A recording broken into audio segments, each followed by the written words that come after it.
వనపర్తి జిల్లాలో దారుణం జరిగింది. బీఆర్ఎస్ నేతను కొంతమంది దుండగులు నరికి చంపేశారు. మృతుడు ఎమ్మెల్యే బీరం హర్షవర్ధన్ రెడ్డి ప్రధాన అనుచరుడు శ్రీధర్ రెడ్డిగా తెలుస్తోంది. కొల్లాపూర్ నియోజకవర్గం చిన్నంబావి మండలం లక్ష్మీపల్లి గ్రామంలో ఈ ఘటన చోటు చేసుకుంది. శ్రీధర్ రెడ్డిని కొంతమంది గుర్తు తెలియని వ్యక్తులు గొడ్డలతో నరికి చంపేశారు.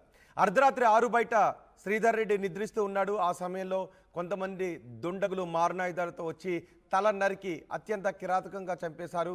స్థానికులు ఇచ్చిన సమాచారంతో ఘటనా స్థలానికి చేరుకున్నారు పోలీసులు. అయితే శ్రీధర్ రెడ్డి హత్యకు కారణం రాజకీయ కక్షల, భూతగాదాల లేక ఇతర కారణాలు ఏమైనా ఉన్నాయా అనే కోణంలో పోలీసులు విచారణ చేస్తున్నారు. ఈ హత్య స్థానికంగా సంచలనం రేపింది. శ్రీధర్ రెడ్డి హత్యపై హర్షవర్ధన్ రెడ్డి కూడా స్పందించారు. రాజకీయ కక్షతోనే చంపేశారని ఆరోపిస్తున్నారు. కొల్లాపూర్లో బీఆర్ఎస్ నాయకులే లక్ష్యంగా దాడులు జరుగుతున్నాయని హర్షవర్ధన్ రెడ్డి అంటున్నారు. శ్రీధర్ రెడ్డిని హత్య చేసిన వారిని కఠినంగా శిక్షించాలి అని డిమాండ్ చేస్తున్నారు.